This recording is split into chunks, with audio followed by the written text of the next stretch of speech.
One thing that's always kind of boggled my mind ever since the introduction of this vast landscape we call the God Realm in Dragon Ball Super is what exactly are Zeno's ideologies and morals, and how did he come to govern the multiverse like this?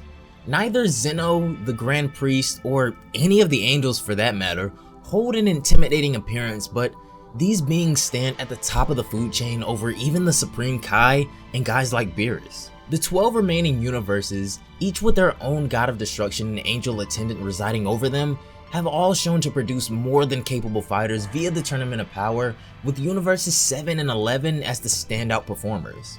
However, long ago, before the age of Goku and Vegeta, in a much earlier and savage time, existed a handful of other universes that have since been wiped from the face of reality by none other than the Omni King himself, pretty much being forgotten about ever since. The rules are supposed to go, if Zeno wants something gone, then it's gone, no questions asked about it, and if someone were to challenge this, then they're pretty much gone too. But is it possible that even the absolute authority of the multiverse could let something slip through the cracks? The former universes of 13 through 18, after being wiped out, it was never really explicitly stated in detail why such a thing happened, but an interesting fan manga we recently discovered provides quite a bit of insight on some of the events never told to Goku by the gods and the wrath of possibly the most dangerous antagonist we've seen in Dragon Ball. Post Tournament of Power, Goku and Vegeta are working towards improving themselves to further eclipse their own powers. Appearing in a far-off portion of Universe 7, Frieza encounters a very strange being that resembles Whis quite a bit. This is Murno, a rogue angel from the deleted Universe 13, showing his face once again in the realm of the living after God knows how long, but even with this realization, Frieza still seals his own fate, challenging this person only to be destroyed with relative ease. Sensing this unease, Goku and Whis head to where the disturbance took place only to find this man toying with Frieza. Murno, the brother of Whis and angel of a long forgotten universe, has returned somehow after being thought to be obsolete, but something is different about this angel. Something sinister.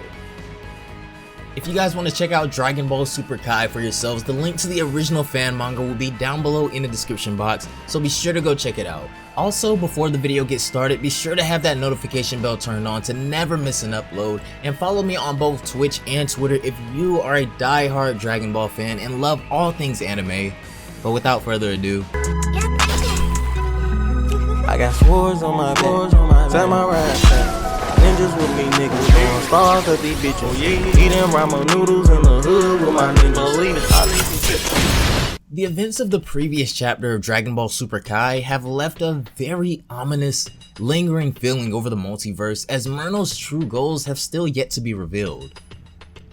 Upon arriving back on Beerus' planet, just moments after their encounter, Whis and Goku go on to fill Vegeta in on the current situation, with the news of another angel in the universe shocking him as well. Whis goes on to explain that Murno has been missing for quite some time now, but he was somehow able to keep himself hidden from everyone since his presumed death, and unfortunately, everything else he said was true as well, being Whis' older sibling and such. With this realization, Goku does his best attempt at relatability, remembering when he first met his brother Raditz on Earth all those years ago, mentioning just how awful that went too. At this point, Goku even vaguely remembers Vegeta's brother as well, asking why don't they stay in contact, but Vegeta is fast to shut down this conversation that's turned into somewhat of a family discussion.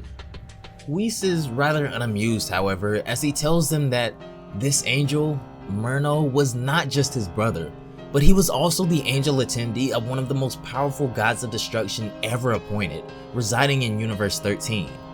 Disregarding the Grand Priest himself, Whis says that Murno is one of, if not the most powerful angel among their species, being highly skilled and vastly dangerous. Whis goes on to state that he, along with the others, surely assumed that Murno, along with everything that once was Universe 13, was erased by the Omni King, but it seems that somehow Murno was able to do the impossible and escape even the judgment of Zeno.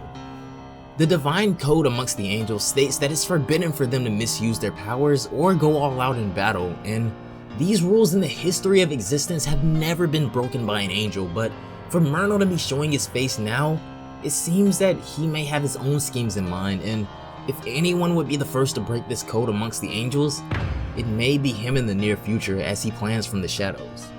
Goku is shocked at how anyone will be able to not only survive, but to escape the Omni King's attacks is something unheard of, which suggests the chilling assumption that Murno may have found a way to not be totally erased. Vegeta, however, not having traveled with them and witnessing all this for himself, doesn't really seem as convinced, as he says that it seems rather odd that someone so powerful would hide for this long and then just pop up with a hidden agenda, and the Grand Priest and Omni King surely have to have picked up on this by now. He demands Whis tell him the truth. Is this Murno guy really the most powerful angel outside of possibly the Grand Priest himself? To which Whis disappointingly replies, yes, he is.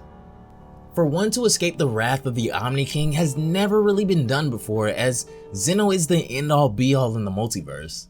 If something isn't to his liking, he'll erase every single trace of it from existence without a single thought, so for someone, even an angel, to escape his grip is unreal, speaking volumes to Murno's abilities, as Whis says that no one, not the Grand Priest, him, his brothers or sisters, or anybody are above the Omni King, which only confirms that Murno somehow found a way to survive erasure, because once the Omni King declares something, it's pretty much written in blood.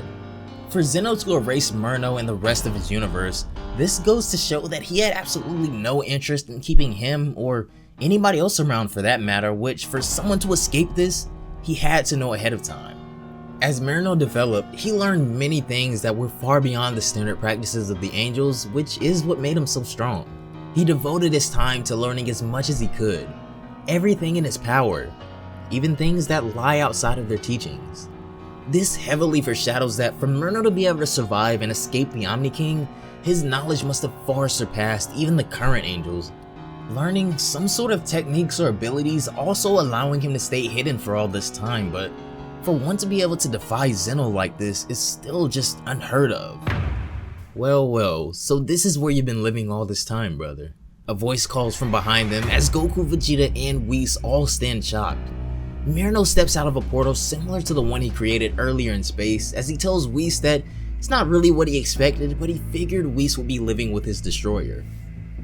Whis is just absolutely speechless, asking how in the world was Murno able to find this place, but Murno completely disregards him and moves his attention to Goku and Vegeta. He takes a step towards them, asking, just who might these creatures be? Obviously, Goku and Vegeta in no way resemble the appearance of an appointed destroyer, so these mortals on a divine planet intrigues him quite a bit, as he smirks, and we can only wonder why this is piquing his interest now. Usually mortals are to their own realm, with everything from Snake Way up residing over them, but the God realm is a bit different and runs by a different set of rules than everyone else. But to allow two mortals on a destroyer god's planet, things seem to have changed quite a bit since the last time Murno was in Whis' position. Murno then recognizes Goku as the guy that was with Whis when they previously met, giving them praise on getting back here so quickly, and he even ends by mentioning the great deal of power he senses within Goku. Quite a respectable amount at that. However, when he turns to Vegeta, quite laughably he asks if he's just here to clean up after Beerus or something. Murno's disrespect for Vegeta goes even further, as he says that he can sense that he and Goku possess nowhere near the same power, and compared to him, he's an utter waste of space.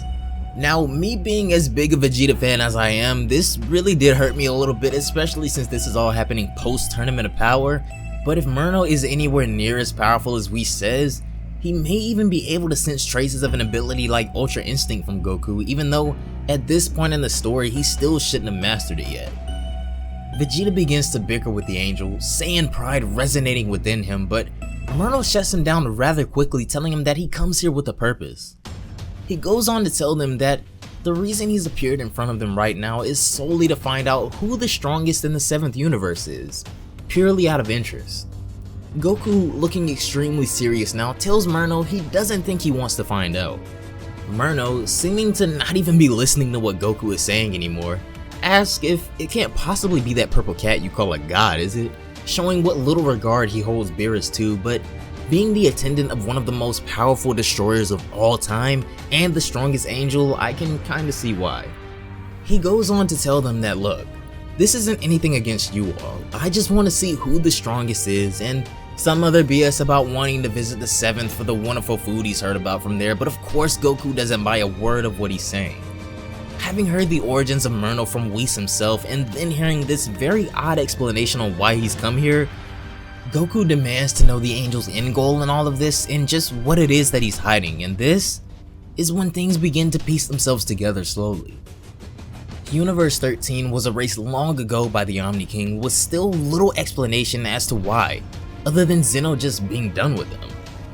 For a universe like the 7th to still be standing after all of this time highly intrigues Myrtle, as given its low mortal ranking compared to the rest, there has to be another reason.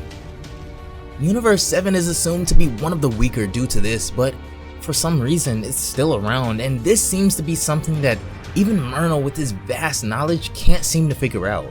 The secrets hidden within the history and significance of Universe 7 is something possibly only the Omni King himself knows, but as an angel possibly even rivaling the Grand Priest at this point and Whis being restricted from fighting at full power, Myrtle may just have his way until the Omni King's hand is truly forced.